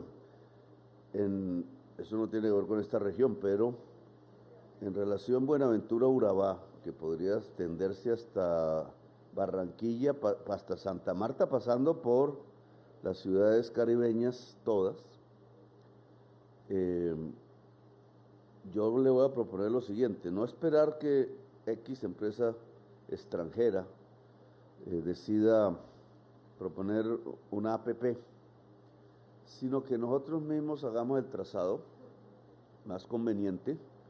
Sobre la base del trazado, iniciemos como Estado las consultas previas, que es lo que más asusta, porque no es cualquier número, pues toda esa zona es, pero como nuestro, digamos, y una vez con las consultas previas, si son afirmativas, no sabemos, entonces ahí sí poner, digamos, en licitación la concesión, porque entonces ya tendría un estimulante, y es que ese tiempo ya se gana. Ese es porque es un proyecto de largo plazo, es decir, nosotros no lo vamos a ver en el gobierno, pero sí podemos garantizar el punto de no retorno del proyecto. No sé si haya sobre vías del departamento, hay aquí, nosotros tenemos una modalidad que es la contratación conjunta de acción comunal en los caminos veredales, caminos vecinales, o tienen diferentes nombres, que son fundamentales para el agro, no son fundamentales para la movilidad, porque por allí solo pasan los vehículos del vecindario, pero para sacar la producción de una manera más eficaz son fundamentales. Entonces no sé, usted, ministro, le puede dar un informe al respecto y de las demás vías. Claro que sí, presidente. Tenemos efectivamente aquí, como parte de la convocatoria que inicialmente abrimos, alrededor de 1.500 juntas de acción comunal postularon sus iniciativas. Tenemos en esta fase 1 alrededor de 91 convenios para firma, en función de los recursos que nos habilitaron, 67 que ya están prácticamente firmados a corte 1 de agosto, y tenemos una inversión estimada de 22.000 millones de pesos para el departamento. Estamos cubriendo 35 municipios. El listado de las postulaciones ya esta mañana creo que se compartió en la mesa, y si no lo dejamos para que ustedes lo conozcan, pero efectivamente ahí tenemos una primera tanda de convenios de caminos comunitarios por 22.000 millones de pesos. Es tal vez la tercera o cuarta en el listado que hemos destinado. Inicialmente tenemos previsto del orden de 400.000 millones de pesos para todo el país, y el departamento tiene 22.000 millones de pesos en ese componente. Adicional a ello, tenemos 3.12 billones de proyectos de vías primarias, ¿sí?, que están a cargo del INVÍAS, tanto proyectos que se desarrollan en coordinación con la gobernación como con algunos municipios. En total 13 proyectos de la red nacional, 1.068 kilómetros. De esos proyectos les puedo citar simplemente por referencia que tienen además un reto importante. 3 de ellos, Charalá-San Gil, el otro proyecto es el de, Charalá-Duitama, el otro proyecto es el de Curos-Málaga, y un tercer proyecto que se me escapa, tiene un tema de vigencias futuras, es decir, son proyectos que tienen del orden de 170.000 a 250.000 millones de pesos previstos a largo plazo, a 10 años. Estamos mirando con Hacienda, justamente tenemos un tema pendiente de discusión con ellos para acelerar la inversión y en los próximos 3 años lograr concretar un mayor alcance, en lugar de hacer inversiones de 15.000 o 27.000 millones de pesos anuales, adelantar esos recursos. Esas conversaciones las estamos desarrollando en conjunto con Hacienda, el BID y Banco Mundial para que nos aporten ese flujo de caja en más corto plazo y con el soporte de las vigencias poderlos desarrollar. Adicionalmente, aquí hay un componente en el que Bucaramanga fue relativamente innovador, que dio, digamos, como pie a lo que nosotros vamos a estructurar como vías de sexta generación, en los cuales podría entrar Bucaramanga, San Gil, Chiquinquirá. y es justamente un esquema en el que con recursos de largo plazo, en el caso de Vías de la Cigarra son 700.000 millones de pesos, se acuerdan una serie de unidades funcionales que se van adjudicando paulatinamente en concertación con los departamentos. El caso de Vías de la Cigarra ya ha tenido unos proyectos que están empezando a ejecutarse, ahí está justamente la doble calzada Río Negro, también está la vía de la Cemento, se me olvidó el otro nombre, perdón, la Virgen La Cemento, y esos ya hacen parte de un paquete de 7 unidades funcionales que paulatinamente se irán construyendo con la viabilidad financiera y con el compromiso de recursos nación-distrito, área metropolitana, departamento, y que ya están acordados. Adicional a eso, tenemos otra serie de proyectos que tiene en este momento desarrollando el Invías, asociados a, por ejemplo, la vía Girón-Florida Blanca, el anillo vial, tiene también recursos ya asignados. Tenemos la conexión troncal centro-norte, son alrededor de 13 proyectos que ya tienen recursos y que suman 3.2 billones. Eso en el esquema de obra pública. Adicional a eso, tenemos 4 proyectos por parte de la ANI que tienen efectivamente procesos en ejecución. Bucaramanga-Pamplona, que tiene, digamos, un tema asociado a la vía C1 y C2, tuvo un tribunal y en este momento estamos revisando con Ministerio de Ambiente unas implicaciones que hay sobre algunas zonas de alta sensibilidad en la famosa conectante C1 y C2. Exactamente, ahí estamos trabajando con Ambiente y con el equipo de la ANI para revisar efectivamente los impactos. Tenemos también Bucaramanga, Barranca y Yondó, que ya ha venido entregando unidades funcionales, prácticamente es un corredor que está prácticamente terminado. Ahí tenemos pendiente, y de todos modos hay un mecanismo alterno, pero mientras no lo tengamos, todo el tema de habilitación de peajes, estas obras tienen algunos componentes asociados a ese mecanismo, pero estamos buscando también fuentes alternas para reemplazar o disminuir el impacto en el tema de peajes. Y tenemos las 2 troncales del Magdalena, troncal del Magdalena 1 y troncal del Magdalena 2, que se adjudicaron al final de nuestro periodo, del periodo anterior, que ya están hoy en día habilitando la unidad 0, que es mantener las condiciones de operación y transitabilidad en buenas condiciones, y tienen unidades funcionales en ejecución. Son contratos que tienen, digamos, un tracto de 4 o 5 años de construcción de obras y 20 años de mantenimiento de operación. Aunque aparentemente no pase por la región, la propuesta que hicimos para extender la vía que llamaríamos troncal del Catatumbo, ¿cierto?, que no está llegando todavía a Tibú, y por este lado yo me la imaginaba llegando a Ocaña, pensando que la vía Ocaña-Gamarra existía, pero se la robaron. Entonces, claro, hace difícil el tema, pero si ustedes miran eso en un mapa, es la forma como Bucaramanga podría estar más cerca del mar que la que nos imaginamos, que es la vía tradicional a Santa Marta. Esa tiene una distancia, pero si ustedes ven, atravesando, llegando a La Mata o llegando al cruce que debería haber sido la Ruta del Sol 2, hacia Ocaña, entonces ustedes ven que con relativa facilidad se puede llegar al lago de Maracaibo, y Bucaramanga tendría acceso al mar más rápido. Es algo que no se ha hecho, es porque pasa una frontera internacional, pero en este momento se podría hacer.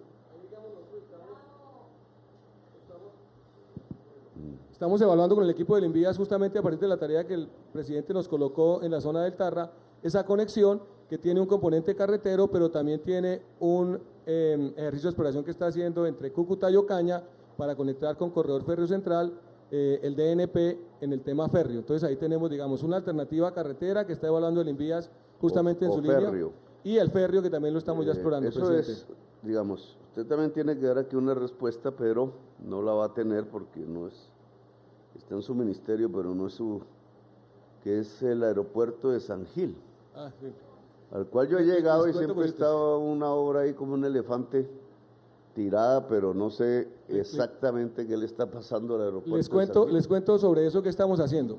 Digamos que Aerocivil, para poder habilitar esas pistas nuevas, tiene que hacer una serie de pruebas, y adicionalmente las coordenadas y los temas de navegación tienen que subir a los sistemas que los aviones deben utilizar para aterrizar acá. Aerocivil ha hecho ya las pruebas, está verificando porque eso se sube con alguna periodicidad, es decir, uno no tiene una pista y va a las autoridades internacionales y dice, está mi pista acá, sino que ellos tienen unos plazos para subir la información. Aerocivil está realizando pruebas, ya tiene una información para hacer algunos ajustes en esos sistemas de información, y lo que me dicen es que lo que inicialmente tiene como expectativa es que a finales de noviembre podría estar ya aterrizando una aeronave comercial en la zona. Estamos trabajando para adecuar la información de los aviones que tienen en sus sistemas de aeronavegabilidad para poder, exacto, el aeropuerto, la pista ya está terminada y están en las pruebas de aeronavegabilidad y seguridad aérea para integrarlo en los sistemas de información de las empresas o los aviones que puedan volar a la zona. En eso estamos trabajando. Tiene que ver con el turismo, uno de los interrogantes que aquí se hizo.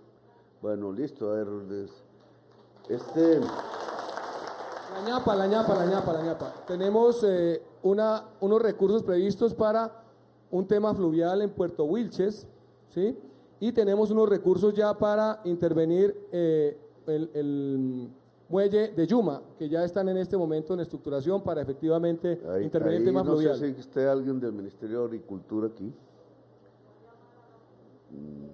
Ministerio de Agricultura, porque, para que tomen nota ahí, si se hace un ferrocarril de carga por todo el Magdalena Medio Santanderiano, desde el extremo sur hasta el extremo norte, las tierras del Magdalena Medio Santanderiano deberían estar bajo reforma agraria,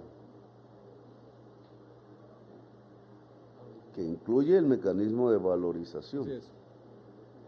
Entonces, porque son zonas de alta concentración de tierra, grandes haciendas, excepto el Carario Pon, y entonces el ferrocarril, esa es una de las razones por las que en Colombia no se hace, pues no tiene carga, y no hay carga porque no hay producción.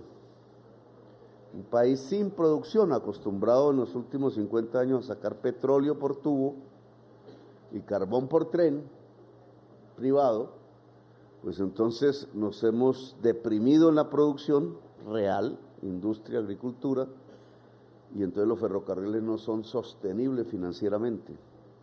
Se aumenta la producción, el ferrocarril empieza a tener una sostenibilidad financiera, y para que aumente la producción en el Magdalena Medio, tema que es neurálgico, no se ha mencionado aquí, tiene que extenderse la economía campesina y los pequeños y medianos productores para hacer de las tierras fértiles zonas de producción agraria, no ganaderías extensivas, que es como está hoy. Entonces, con los organismos agrarios del gobierno nacional hay que mirar el mapa que pasa por el catastro multipropósito y pasa por la valorización del proyecto. No hemos podido desentrañar todavía el tema Ruta del Sol 2, pero nos toca, porque al final, pues está ahí, tenemos que darle una solución. Y entonces el resultado de esa inversión pública tiene que ser una distribución más equitativa de la tierra. Entonces, para que se tomen nota, Magdalena Medio Santanderiano, que además es la forma como socialmente se puede construir un blindaje a la violencia, de la que el gobernador ya nos ha hablado, que indudablemente ha estado y puede coger ritmos acelerados si no construimos una plataforma democrática y equitativa de producción en el Magdalena Medio, además porque la caída del petróleo hacia el futuro, pues lo que invita a hablar es entonces de qué va a vivir el Magdalena Medio. Si eso que fue tradicional, casi que una costumbre, que era el desarrollo de la industria petroquímica y petrolera en general en el Magdalena Medio, si eso empieza a tener una fase de decadencia en las próximas décadas, entonces hay que construir desde ya el reemplazo de la riqueza petrolera en el Magdalena Medio. Yo lo veo en la tierra y en el agua. Bueno, este es un tema entonces de prioridad, pero no están aquí los ministros, la ministra ni ANT. Hay un segundo tema segundo ya va como en el tercero, que me parece que es prioritario y sí fue mencionado aquí, es la educación. Hay que reconocer que relativamente con el resto del país, no con el mundo, porque ahí ya no es tan bueno, pero relativamente con el resto del país, la educación santanderiana ha tenido siempre, o últimamente en mucho tiempo, una eficacia mayor en términos de exámenes, etcétera.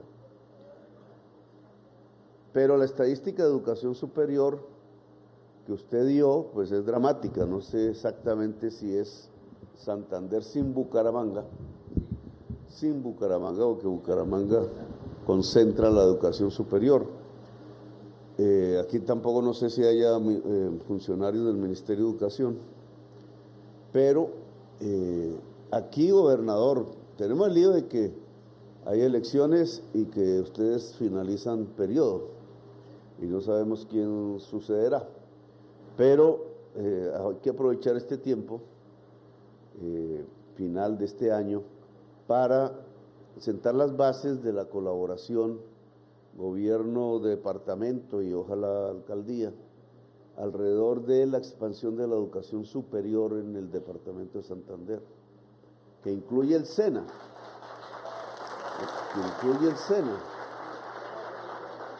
En el SENA hay un debate con el sindicato, ¿cierto? El sindicato no quiere que el SENA priorice la educación tecnológica profesional. Y yo creo que el mundo de hoy necesita de muchísima educación tecnológica profesional, que son, 1, cursos de 2 años, 2, deben estar abiertos al resto. Si alguien quiere seguir en una universidad, debería poder seguir sin problema. Entonces, la posición mía, Jorge, es el SENA prioriza la educación tecnológica profesional, es decir, se inscribe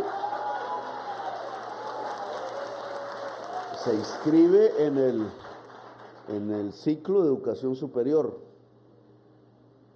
Si no hacen huelga, pues tendremos una huelga al interior de nuestra propia fuerza, pero hay que asumir los programas, porque si no, ¿cómo sacamos adelante lo que nosotros mismos le propusimos a la población?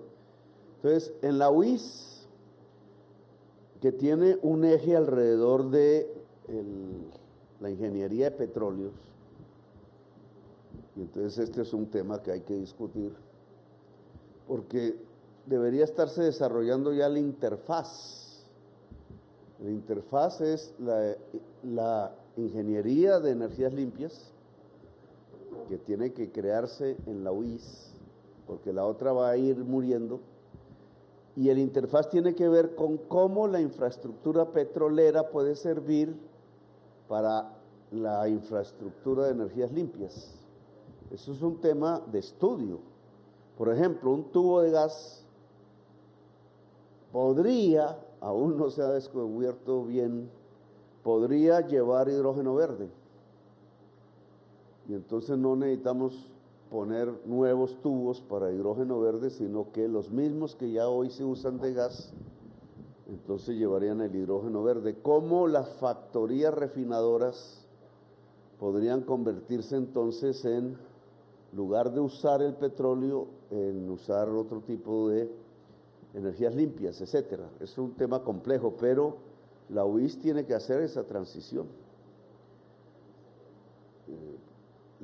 Bueno, digamos, entonces una coalición, gobierno local, nacional, para el desarrollo de la educación superior en Santander se vuelve fundamental. No sé, Jorge Eduardo, si usted tenga algo en relación al SENA en el departamento de Santander.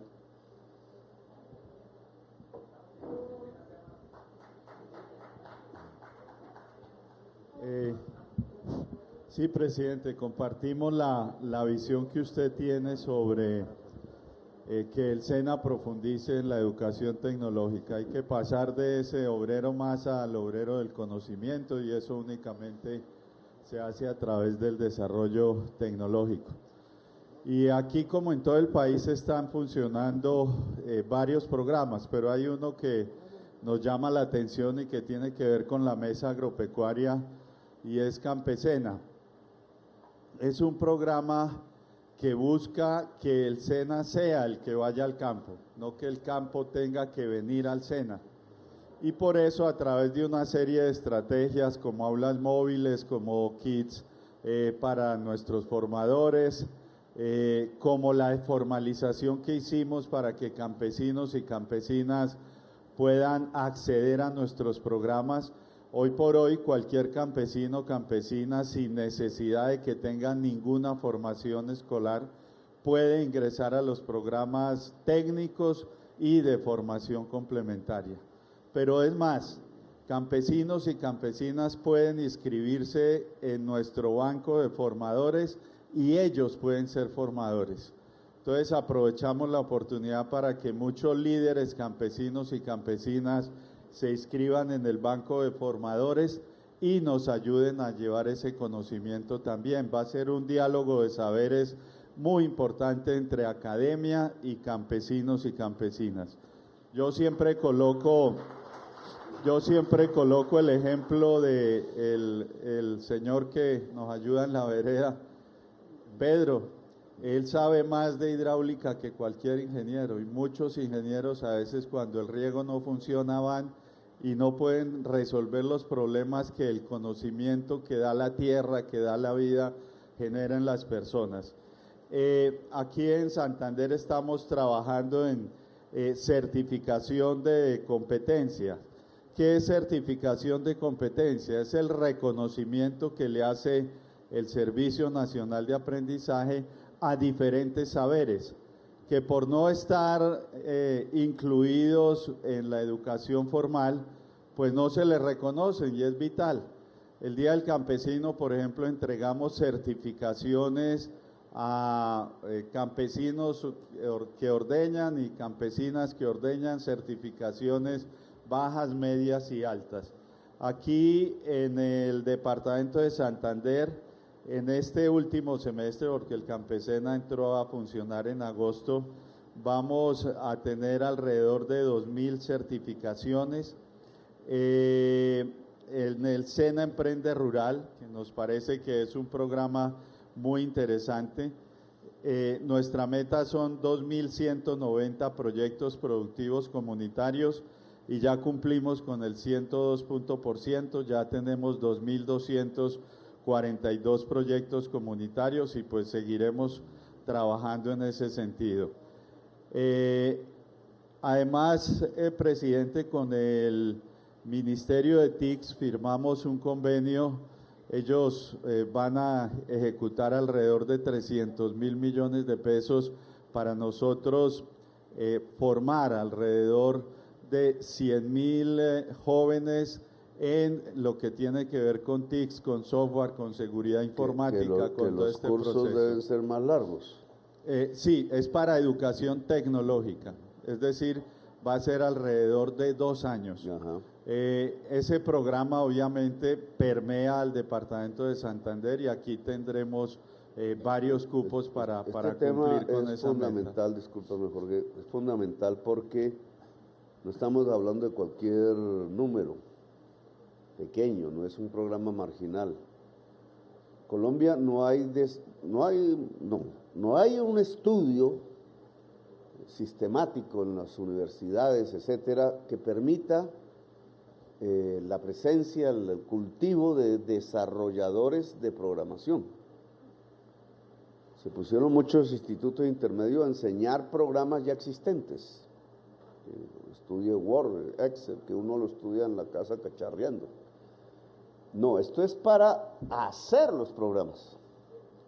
De hecho, es abrir la puerta a la innovación tecnológica, que requiere un estudio básico en la secundaria que hemos abierto, está por ley aprobado, hay que desarrollarlo en los colegios, pero además puede pasar al SENA, salir ya en un nivel de tecnólogo, y son 100.000 ¿cuántos 100.000 entran? ¿Cierto? A través del año, como esos son cohortes, ojo con eso, entonces el segundo año son 200.000, porque entraron otros 100.000, ojo ahí, porque eso hay que financiarlo. Ese sería el SENA. Habrá quienes se especialicen más adelante, pero ese acumulado permitiría que en Santander tengamos jóvenes, hombres y mujeres, haciendo programación que puede llevar incluso a que una ciudad como Bucaramanga, que tiene unas dotes estéticas relativamente mejores que otras ciudades de Colombia, siempre y cuando no nos metamos en congestionar más las vías con vehículos particulares, haga de la rama del desarrollo de programación uno de sus principales vectores de economía. Ahora está en boga lo que se llama el nómada digital. El nómada digital es una persona tan experta, tan bien pagada, que se puede ubicar donde se le dé la gana siempre que haya red y trabajar desde ahí. Y entonces él o ella se va a ubicar donde haya belleza. Claro, hay muchas ciudades que dan un equilibrio entre belleza y costo. Entonces una ciudad como Lisboa se ha convertido en un paraíso. Pero si pensamos un poco Colombia, varios puntos que pudieran parecerse paraísos si tuvieran red y una base, digamos, de conocimiento, podrían ser bases de nómadas digitales y de desarrollo de economías digitales. Bucaramanga es una de ellas, siempre y cuando empecemos a estudiar el tema, a que la gente, la juventud estudie como carrera profesional, pues hacer programación. Bueno, ese es un tema, no sé si tengamos más. No, presidente, bueno, como dijo el ministro, una ñapita, estamos trabajando muy duro los procesos de articulación con la media.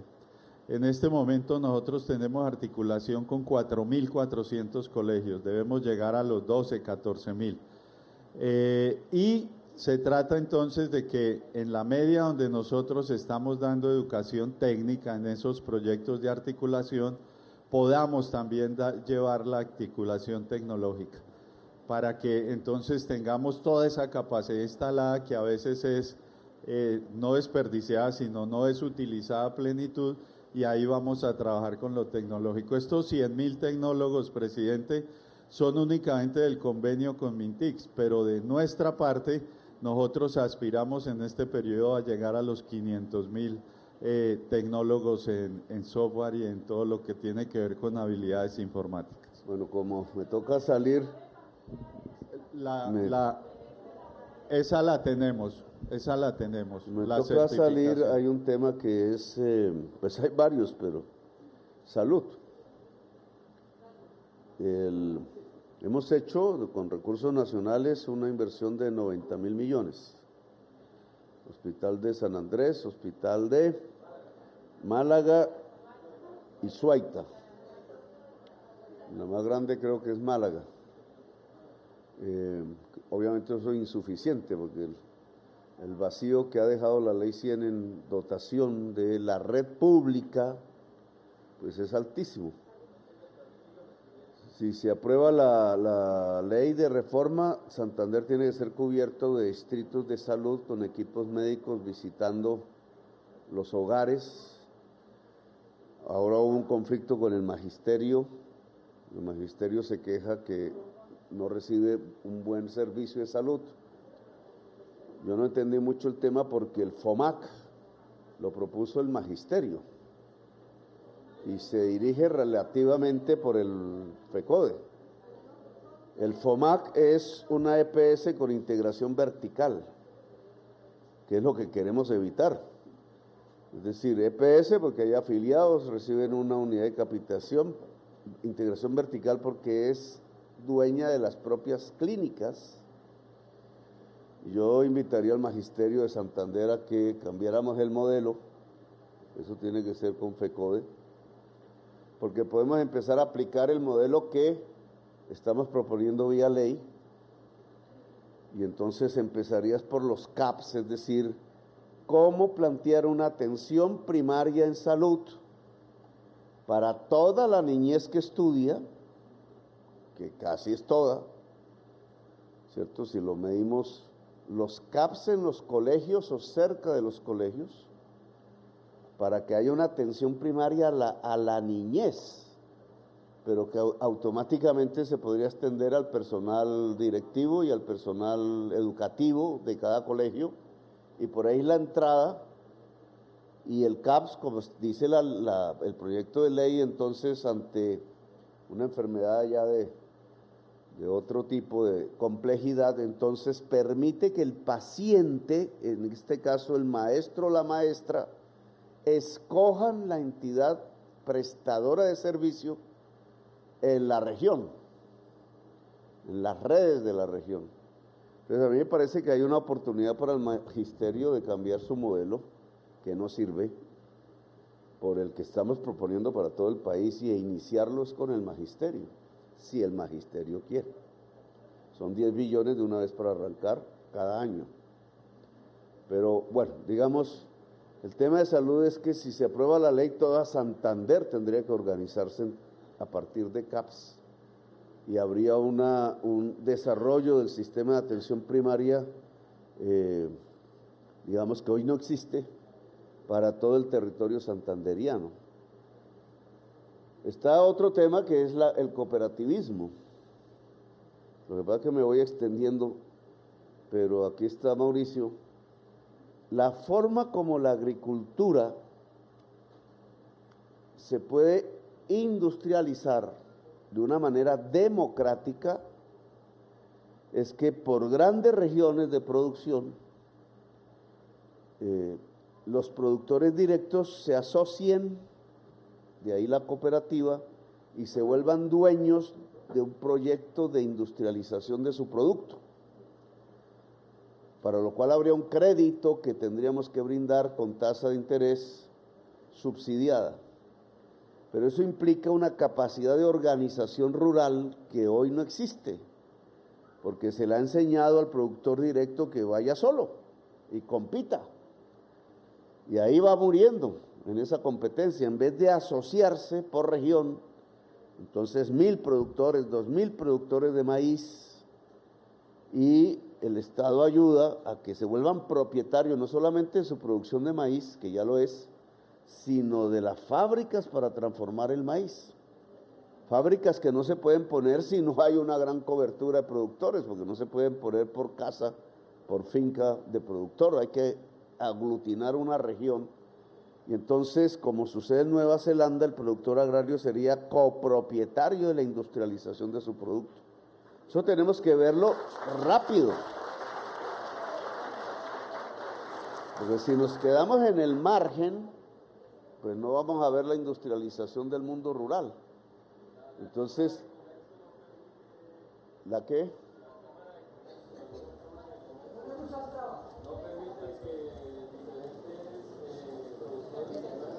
No, pues si la Cámara de Comercio no lo permite, entonces nosotros no permitimos la Cámara de Comercio. Sí. La Cámara de Comercio maneja dineros públicos, ¿no? Es una entidad privada que maneja el recurso público. Entonces, si se convierte en un obstáculo de la asociatividad, entonces el recurso público va para otro lado. Pero eso ya es otro tema, digamos, para discutirlo más adelante. Aquí el tema es la capacidad, digamos, que nosotros podamos generar de organización, de asociatividad agraria, campesina y de pequeños y medianos productores en Santander, para generar ese proceso productivo. Yo reconozco, porque yo vivía aquí, caminaba esta ciudad para arriba y para abajo, como dice para arriba y para abajo, todos los días. Entonces, reconozco, digamos, por algo hubo la revolución de los comuneros, le hicieron artesanos, es decir, había un pueblo trabajador muy independiente que generó, digamos, semejante hecho político en aquel entonces, y eso ha seguido siendo así en términos de que el pueblo santanderiano es trabajador. Esas estadísticas tan buenas relativamente al resto del país, de empleo, de ocupación, pues tiene que ver con que en Bucaramanga y en el área metropolitana hay una red de pequeñas y medianas empresas desde hace mucho, muy vivas. Yo le llamo a eso los barrios talleres. Eso no puede decaer, ha venido decayendo, porque por aprovechar la mano de obra barata venezolana, muchos empresarios se fueron a Cúcuta, y aquí hubo una bajada. Eso es transitorio, porque yo sí estoy convencido que es una virtud de la región esa red de pequeña y mediana empresa industrial, porque ya es industrial, manufacturera, a la cual nosotros tenemos que apoyar. El Ministerio de Comercio ha puesto lo que nosotros llamamos un SASCA. SASCA es un programa que sacó Bogotá Humana, la palabra chipcha. ¿Qué significa la palabra? Miércoles, ya rajé al ministro.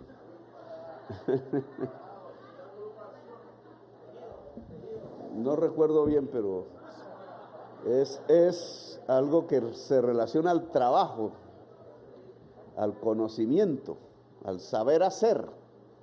Y entonces los SASCAs son del Estado, son un espacio donde los empresarios van, o empresarias, y allí se da un curso particular, una enseñanza permanente, incluso se puede trabajar allí sobre calzado o sobre confecciones, dependiendo de la línea que queramos desarrollar. Aquí creo que se va a poner el SASCA, con Z, SASCA, de calzado, ¿cierto?